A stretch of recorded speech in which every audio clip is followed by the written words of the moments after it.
your side. WBTV News starts right now. And first alert weather day is in place Tuesday into Wednesday. We're expecting several rounds of rain, heavy at times, could even see an isolated strong to severe storm. The timing coming up.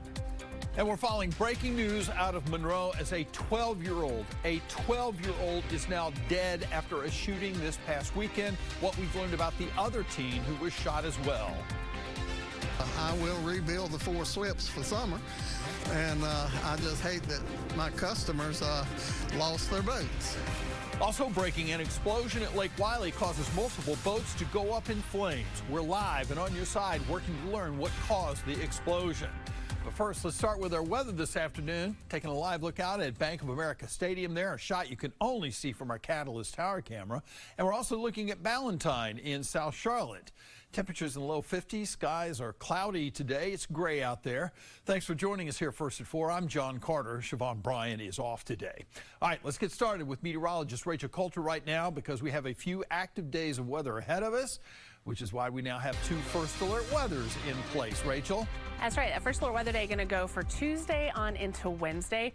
We're going to start off with just some scattered showers into the morning hours tomorrow, but it's going to be later on in the day where the rain rates and the rain coverage really start to pick up, carry through the overnight period, and even into that Wednesday morning commute. It may not be until lunchtime on Wednesday where we finally get some of this rain and even thunderstorm activity to move out towards the east. And temperatures are going to be warm, which is why we think with it not only warmer temperatures, but a little instability to work with, we could actually get an isolated strong to severe storm in here late tomorrow night and heading on into Wednesday morning. So that's going to be something that we watch for. Temperatures on Wednesday will be interesting. I think we're going to start warmer than we're going to end out. That cold front moves through and that's going to drop our temperatures dramatically. So far, most of that rain has moved out of the Charlotte area. Still some lingering showers in our southeastern counties. I want to walk you through that hour-by-hour forecast when we see the heaviest of rainfall, how much rain we could see and where we have that localized flooding risk in just a few minutes, John. All right, thanks, Rachel. All right, breaking news first and 4. A neighborhood shooting in Monroe, now a homicide investigation after a 12-year-old who was shot died from his wounds today. Now, a 15-year-old is still in the hospital after also being shot. This happened off Skywatch Lane, which is just outside downtown Monroe. Our Jason Puck has been following this story throughout the day, and he's joining us now live in Monroe. So, Jason, if you would, do we know how the 12-year-old was shot? Yeah, John, that's the question that investigators are working to answer right now. They are still early in this investigation. As you mentioned, is now officially a homicide investigation. Police tell us Saturday night they responded to a report of gunshots in a neighborhood just outside of downtown. When officers arrived there, they found the aftermath of a large fight in the street. Around 6:40 Saturday night, Monroe police arrived at this neighborhood outside downtown Monroe to a terrifying scene. There was chaos. There were a lot of people still there. A lot of people had left.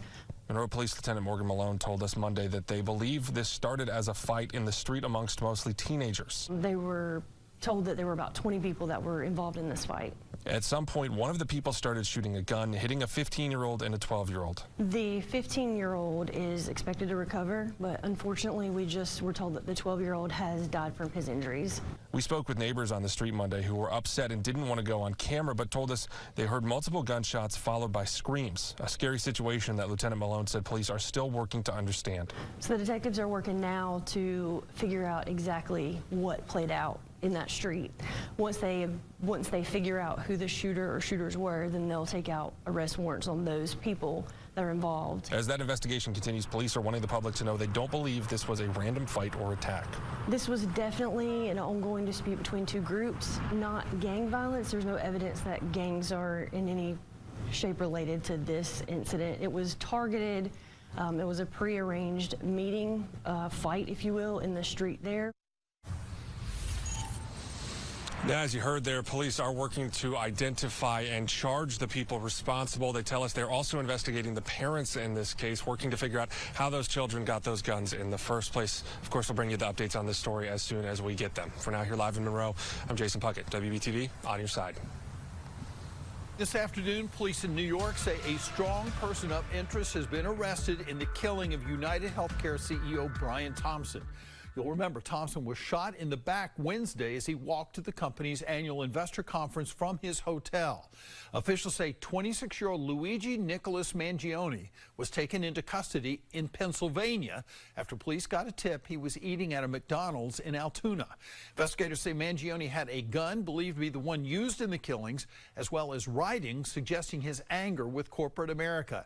Now, he is being held in Pennsylvania at the moment. No word yet when he'll be extradited to New York. And another breaking story that we've been following since WBTV News at noon. A fire at Lake Wylie destroys 4 boats and causes severe damage to the marina.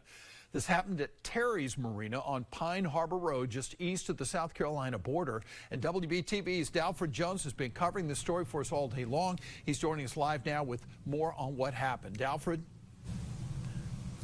John, a much calmer scene here on Lake Wylie after fire, smoke, and explosions filled the air this morning. Now, what was believed to be the cause of that boat fire, some type of heating lamp used to keep the engines warm during the colder months.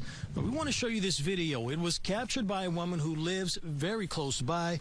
Now, her name is Carrie Greenwood, and she told us she has a great vantage point from her balcony, but being roughly 50 yards from what was total chaos this morning had her thinking about evacuating her family and raised some worthy concerns about whether her house would still be standing when they returned.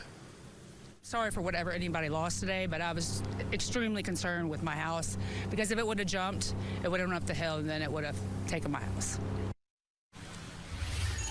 It's safe to say the Greenwood home was spared by the fire this morning, but along with those 4 boats catching fire, 4 boat slips were destroyed as well. Now, coming up tonight at 5, we're going to introduce you to the marina's owner, who tells us he built these very slips 60 years ago, and he'll do it again. For now, we're live on Lake Wylie. Dalford Jones, WBTV, on your side. All right, thanks, Dalford. Today, we are hearing from a beloved Charlotte restaurant owner 5 years to the day that his twin brother was murdered. Scott Brooks was shot and killed outside Brooks Sandwich House in Noda. The burger spot's a staple here in Charlotte. Police believe the people responsible were trying to rob Brooks in the early morning hours while he was opening up the shop. David Brooks says he is so thankful for the overwhelming support his family has received from the CUNY and the Charlotte-Mecklenburg Police Department. But he also expressed frustration today with how long his brother's case has been moving through the court system.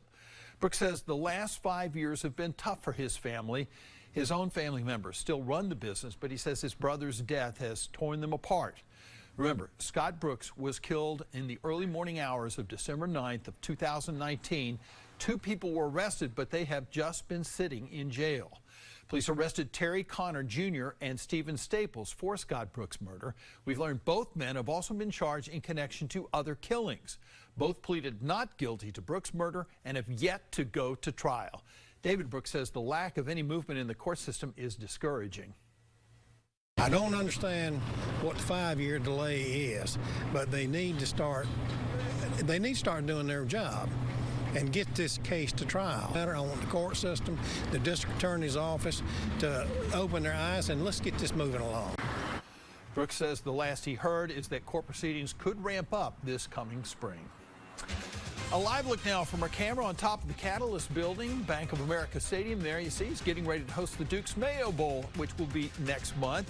The 2 teams that are facing each other for the first time ever, plus a look at the inaugural college football playoff standings. And the state agency responsible for rebuilding after hurricanes orders contractors to stop work on new houses. We're digging deeper into the massive budget shortfall behind the development in a WBTV investigation.